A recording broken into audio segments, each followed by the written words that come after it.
Aujourd'hui, on attend partout d'arrêter de saler ses plats parce que c'est mauvais pour la santé. Mais est-ce que c'est vraiment vrai? Alors, je vais remettre les pendules à l'heure et on va faire un petit mythe versus réalité. Le mythe, c'est que le sel est mauvais et tu dois absolument éviter. On t'a répété que le sel fait monter la tension, qu'il fait retenir de l'eau, qu'il faut en consommer le moins possible. Résultat, il y a beaucoup de gens qui mangent trop peu de sel, surtout ceux qui font du low carb ou du cétogène. La réalité derrière, c'est que ton corps a besoin de sodium, surtout en cétogène quand tu réduis les glucides, parce que ton insuline baisse, tes reins éliminent plus d'eau et avec l'eau, tu perds beaucoup plus de sodium. Résultat, tu ressens de la fatigue, parfois des maux de tête, des crampes, des étourdissements, et c'est souvent juste un manque de sel et pas un manque de calories.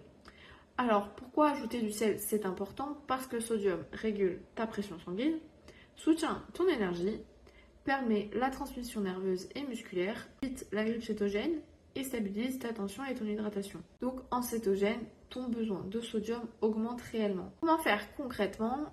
Sale légèrement un peu plus tes plats, ajoute un peu de sel minéral dans ton eau si tu te sens fatigué ou pendant tes trainings si tu es sportif, utilise du sel de qualité, sel marin, sel rose, sel gris et ne crains pas le salé, crains plutôt le manque de sodium. Donc le vrai mythe, c'est que le sel n'est pas dangereux pour la santé. En réalité, surtout en low carb ou en cétogène, ajouter du sel, c'est soutenir ton énergie, ton équilibre électrolytique et ta santé.